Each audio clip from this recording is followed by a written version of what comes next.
Golden Gobi брендийн хувьд за цар тахлын одоо үед бол зах зээлийн эзлэх хувь хэмжээ 3%-ийг одоо эзэлдэг байсан бол одоо ердөө 4 жилийн хугацаанд 4.6 дахин нэмэгдэж за одоогийн байдлаар бол 13%-ийг бол эзэлж байгаа юм үзүүлэлт байгаа. За мэдээж хэрэг брендийн хувьд бараа бүтээгдэхүүний төрөлжилт нэлээдгүй нэмэгдсэн. Одоогийн байдлаар 80 гаруй бүтээгдэхүүн гаргаж байгаа гэсэн. Тэгэхээр ер нь компанийн үйл ажиллагаа талаас нь асуу гэж бодож байна. Яг одоогийн байдлаар эрэлт нийлүүлэлт бас хэр тэнцвэртэй явагдаж байна? Эрэлт нийлүүлэлт бол ер нь Монголын зах зээл дээр тэнцвэртэй явагдаж байгаа. Гэхдээ тэр хүнсний хэрэглэн дээр байгаа одоо хэрэглээний ашгийг Монгол хүн хүртэх, гадны хүн хүртэж улсаа хөгжүүлэх үү гэдэг л асуудал шүү дээ.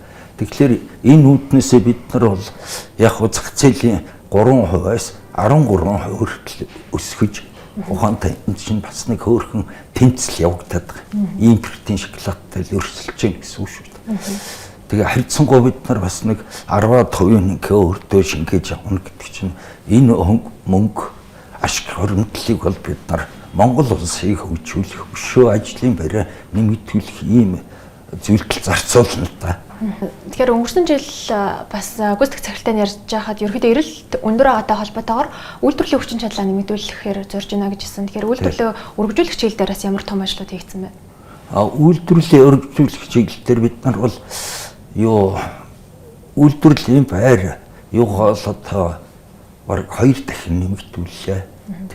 Үйлдвэрлэх хэмжээг бол одоо сүүлийн 5 жилд бол 3.6 дахин 4.6 дахин одоо томруулж нэмэгдүүлж одоо тэгээд энэ чигээр бид нар явснаар зах зээлийн бол одоо 13.6%-ийг л эзэлж байна л да. Тэгээд улам энийг бол ахиулж одоо 20-30% хүрэх ийм зорилттой л ингэж ажиллаж. Хүний нөөцийн одоо чиглэл рүүгээ асуухад бүх салбарт хүний нөөцийн хомсдол дутагдж байгаа. За мэдээж хэрэг 2030 он гэхэд хүний нөөцийн хомсдол оргил дээд зэгтээ хүрэх юм төлөвийг бас шинжээчд гаргаад байгаа шүү дээ. Тэгэхээр таны хувьд бас яг энэ үйлдвэрийн хэмжээнд хүний нөөцийн хомсдол хэр тулгамдж байна? Мэдээж хэрэг шоколад үйлдвэрлэлийн чиглэлээр боловсон хүчин хангалттай бэлтгэхгүй байна гэдэг ийм бас нэг сул тал байгаа шүү дээ. Тий. Хүний нөөцийн асуудал бол үнэхээр хэцүү болж байна. Манай чадварлаг залуучууд ихэнх нь л одоо Солонгос болон тэгэл гадагшаа явж ажиллаж байна. Тэднээс бол маш одоо ажлын гүйцэтгэл сайтай маш сайн залуучуудаа бид нар алдаад байгаа. Энэ дээр юу гэхээр төрийн бодлого бас жоохон дутд юм уу гэж бодсон. Яагаад тэгэхээр бид нар тэр хэмжээний одоо бүтээгдэхүүн технологиг Монголд оруулж дэмжих ёстой. Тэр хэмжээгээр цалингийн өндөр байх ёстой. Манай энд өгж байгаа бид нар энэ ч гэсэн дутагдл байгаа. Цалингийн өндөр хүч байгаа. Тэгэхээр тэр нь бол бүтээгдэхүүнийхээ үнэтэй уялддаг учраас тэгэхээр өсгий гэх юм бол бид ер нь л 3 сая төгрөгийн цалин дундчаар авдаг болчих юм бол арай тогтворч чухал. Энэ цалингийн асуудал дээр яах вэ гэхээр одоо ажлын байр манай Монгол улсд бол хөгжиж чадаагүй. Юу л байна ажлын байр баг. Энийг төр засгаас энэ ажлын байр болгохныг мөнгө болох одоо эдийн засгийн харилцаанд оруулах ийм төрийн бодлого дутагдж байгаа.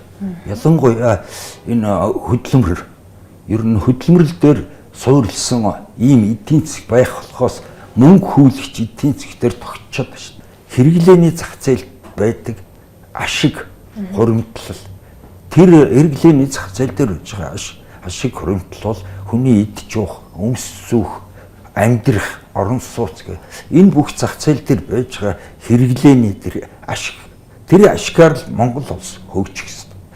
Тэр ашгийг Монгол хүн авч хөгжих үү? Гадны хүн рүү өгч гадны улсыг хөгжүүлэх үү гэдэг л ийм л асуудал байгаа шүү дээ. Энэ дээр төрийн цэгцтэй бодлого баримталж энэ ашигыг алдахгүй зах зээлдэх хэрэглээнийхээ ашигыг алдахгүй байх ийм төрийн бодлого бол өгүүлж байна. Хоёрдугаарт бол энэ ядууралд нөлөөл тэр хос төмөр замын асуудал. Тэрийг бол одоо нүүрс гэхээсээ илүү бараг л энэ босоо тэнхлэгийн хос төмөр замыг яаралтай хийж бүр төрийн бодлогоор хийчих юм бол энэ үн өсөх, ядуурлалт нэр хэвтэх энэ харьцангуй үнээс гарах ийм болцоо байх. Бид нар хитрхийн нүүрс зөөн нөгөө орлогын ойноос явцсаар хэдэл энэ одоо зарлагдал дээр алдаа гаргаад байна. Тийм учраас эрен бэлж ер нь босоо тэнхлэхийн төмөр замаа яаралтай барих хэрэгтэй.